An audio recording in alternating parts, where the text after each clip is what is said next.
Сол аяттың жалғасында былай деп келеді да, сендер бір-бірлеріңді ғайбаттамаңдар.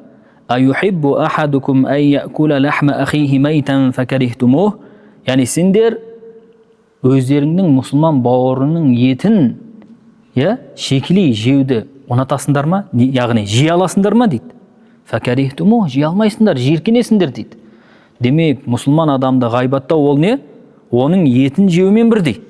Ал енді ғалымдарды ғайбаттау болса ше, ұстаздарды ғайбаттау болса ше, имамдарды ғайбаттау болса ше. Ғалымдарымыз, көпшілік ғалымдар айтқан бір сөз бар. Инна лухумал уламаи масмума. Яғни ғалым, ұстаздардың еттері улы дейді, байқаңдар дейді. Ол басқа адамдардың еттері сияқты емес. Яғни олар жайлы бір сын айтқанда, оларды ғайбаттаған кезде байқаңдар дейді. Өйткені удың негізгі қызметі не? Ол өлтірмей қоймайды ол. Дұрыс қой, ана бір етті сіз жеп, шекілей бір етті жесеңіз жиіркеніп, немесе асқазаныңыз бұзылып қалуы мүмкін. Бірақ сіз өмір сүріп кетуіңіз мүмкін. Бірақ улы етті жеп қойсаңыз не?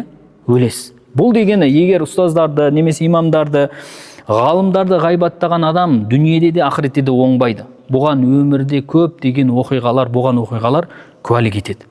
Сол себепті біз өте сақ болуымыз керек. Ғалымдар, имамдар, ұстаздар жайлы әңгіме айтуда. Қазір жай әңгіме болып қалды, тиктокта отырады, немесе инстаграмда коммент жазу, комментарий жазып, ой, андай істепті, мынау былай істепті деп ұстаздар жайлы ғайбат айту, немесе өзі эфирде тұрып айтуы өте бір дүниеде де, ақыретте де құрдымға кетуіне себеп болатын үлкен күнәлардың бірі.